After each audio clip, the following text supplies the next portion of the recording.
بسم اللہ الرحمن الرحیم۔ السلام علیکم محترم ناظرین، امید ہے آپ سب خیریت سے ہوں گے۔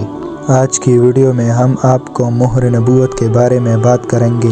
بعض کہتے ہیں مہر نبوت ابتدائی اولاد سی تھی اور علماء بنی اسرائیل آپ صلی اللہ علیہ وآلہ وسلم کو اسی علامت سے جانتے تھے، اور بعض کہتے ہیں کہ شق صدر کے بعد مہر لگائی تھی۔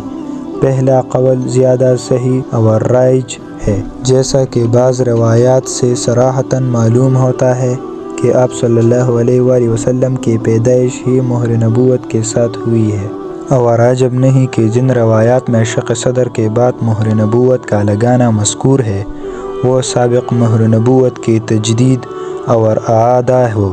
اس طرح سے تمام روایات میں تطبیق اور توفیق ہو جاتی ہے۔ شق صدر کے واقعے سے حضرت حلیمہ کو اندیشہ ہوا کہ مبادا آپ صلی اللہ علیہ وآلہ وسلم کو کوئی صدمہ نہ پہنچ جائے، اس لیے آپ صلی اللہ علیہ وآلہ وسلم کو حضرت آمنہ کے پاس مکہ لے کر حاضر ہوئی اور تمام واقعہ بیان کر دیا۔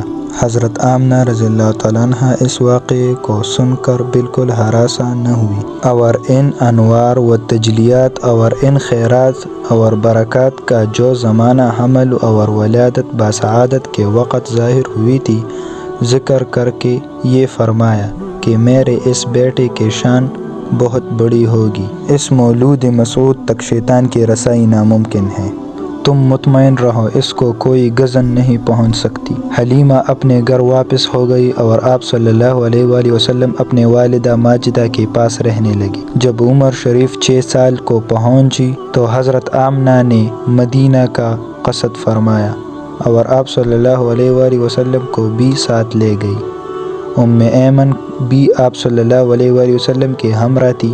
1 ماہ اپنے میکے میں قیام کیا، پھر آپ صلی اللہ علیہ وآلہ وسلم کو لے کر واپس ہوئی۔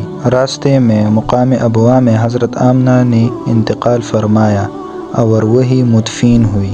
انا للہ و انا الیہ راجعون۔ اگر آپ کو یہ ویڈیو پسند آئی ہو تو ہمارے چینل کو سبسکرائب کریں اور ویڈیو کو لائک کریں۔